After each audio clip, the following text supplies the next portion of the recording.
Nataka niwaeleze hivi. Hatua yetu ya kwanza ni kupanga tuhakikishe ya kwamba tunazalisha chakula ya kutosha, tufukuze njaa. Ndio?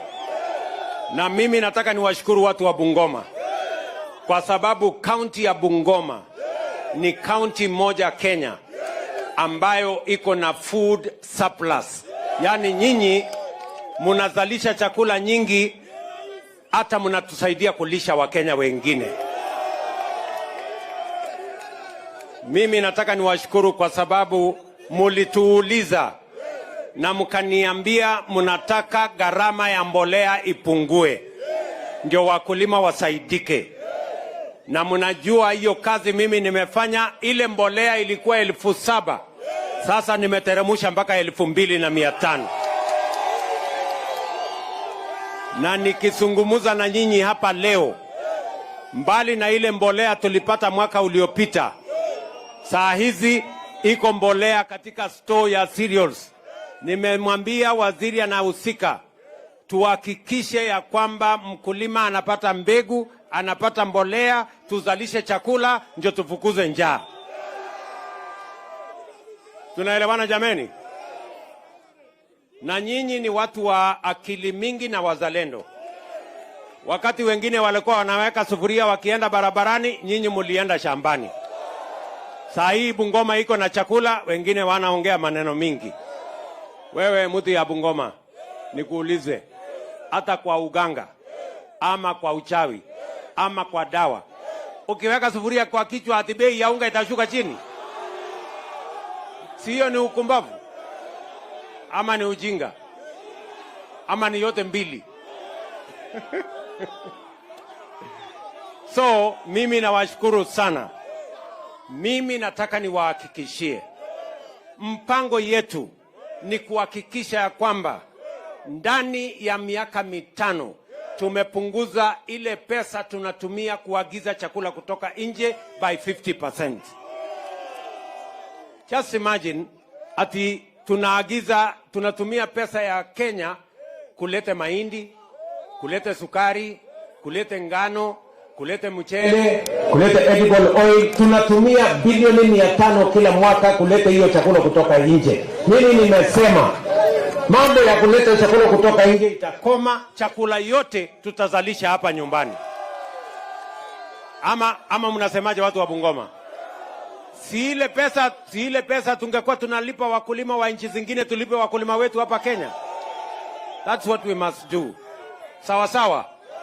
Na ndio nimekuja hapa tena leo kwa sababu ya mambo ya miwa.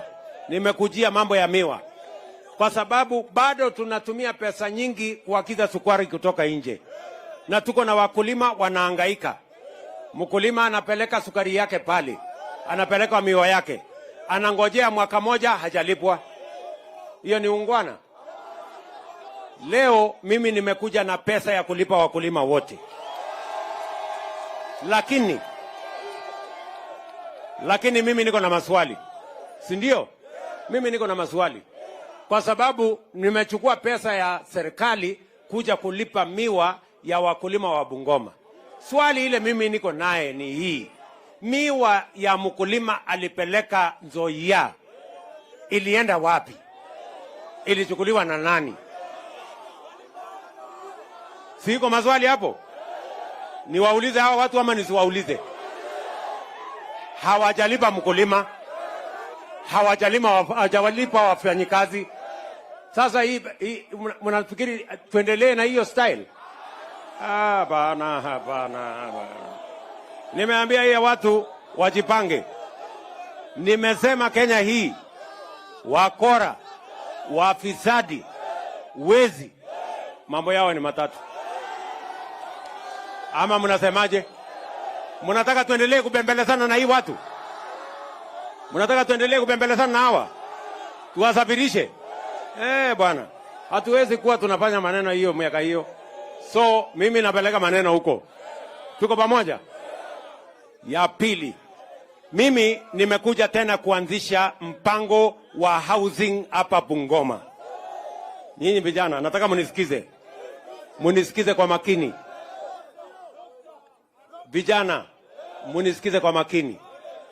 Mimi nilisimama hapa Bungoma, tukakubaliana na nyinyi ya kwamba ile matatizo makubwa sana Kenya, moja wao ni vijana wengi wako wamemaliza shule, wako na certificate, wako na degree, wako na diploma, lakini kazi hakuna. Ni kweli ama si kweli? Na kazi haiwezi kupatikana hivi hivi, lazima ipangwe. Mimi nataka niwaambie hivi hapa leo, mimi nimekuja kuanzisha awamu ya kwanza ya nyumba, ujenzi wa housing hapa Bungoma. Tunataka kujenga nyumba 20,000 hii Bungoma, na tunahitaji vijana 30,000 wa kufanya hiyo kazi.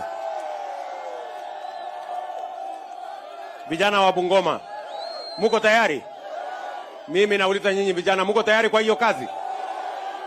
Ama nyinyi ni watu wale wa kuchagua jembe? Si tulikubaliana kazi ni kazi? Ama tulikubaliana aje? Tulikubaliana kazi ni kazi.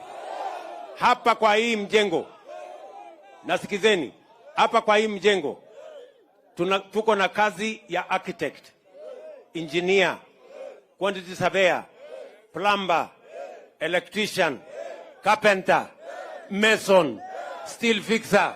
Hata mtu ya mkono tuko na kazi yake.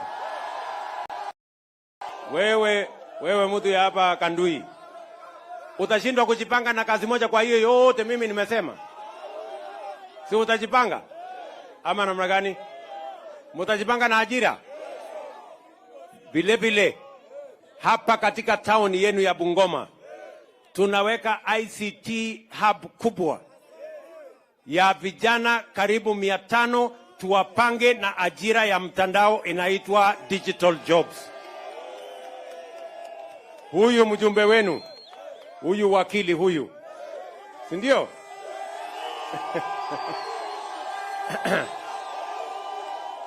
Sikizeni, tumekubaliana na huyu jamaa, amenisaidia, tumebadilisha sheria bunge ya CDF, na mimi nisha sign sheria mpya ya CDF ambayo itahakikisha tunapanga ajira ya vijana kwa kila ward.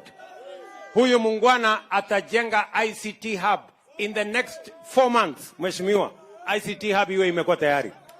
Mimi nitajaza kompyuta ndani, nitaweka mtandao ya internet ndani, na hawa vijana wakuja wajipange, wajifunze mwezi moja, waanze kufanya kazi Marekani, waanze kufanya kazi Ujerumani, waweke dola kwa mfuko, ndio tuweze kumaliza mambo ya kukosekana kwa kazi Kenya hii. Vijana hii muko tayari? Muko tayari? Ndio mimi nimekuja hapa. Wacha pia niwaambie hivi. Pale mahali tuko na mahali ya airport hapo, hawa viongozi wenu wakiongezwa na spika wetu wa bunge Manueta na gavana wenu Mheshimiwa Makelo Kufuela, huyu mtu wamekubaliana na mimi ya kwamba hiyo airstrip iko hapo kwa sababu imeingia kwa town. Hiyo airstrip tutapeleka kule Matulo. Hiyo airstrip tutawapangia town mpya ambayo tutajenga, ndio muweze kuendesha biashara yenu na muweze kuwa na town mpya ambayo tutaongezea hii ardhi ambayo iko hapa, ambayo tumekubaliana na Bwana Lusaka. Tumeelewana? Watu wa Bungoma tumeelewana? Tupange hiyo kazi namna hiyo? Ama mnataka tupange namna gani? Yaani ati kuna watu wanapinga ati tusifanye hii kazi ya ajira ya vijana. Mimi nauliza nyinyi, mimi nataka nifanye public participation hapa Bungoma. Kazi ya housing hii hapa itatupatia ajira ya architect, quantity surveyor, engineer, plumber, electrician, carpenter, mason, mtu ya mkono, mtu ya kufanya kazi kwa kampuni ya simiti, mtu ya kufanya kazi kwa kampuni ya chuma, mtu ya kufanya kazi kwa kwari atuletee chuma na aletee mawe pamoja na kokoto. Hii kazi iendelee isiendelee? Hii kazi iendelee isiendelee? Wale wanasema hiyo kazi iendelee nione. Si hiyo public participation imemalizika? wale walio kotini wajue the position of the people of Kenya. The Constitution of the Republic of Kenya, Section 43, protects the rights of housing, amongst other economic and social rights of the people of Kenya. These people voted overwhelmingly for the housing plan in our manifesto in the last general elections. Parliament voted overwhelmingly for laws to establish the housing fund and all the attendant legal requirements. We have discharged our responsibility to the people of Kenya.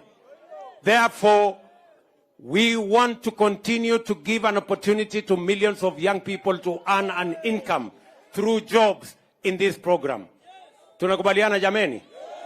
Si tumekubaliana? Mnasema tuendelee ama tuendelee? Tuendelee? Niendelee na hii program? Hapa sikizeni.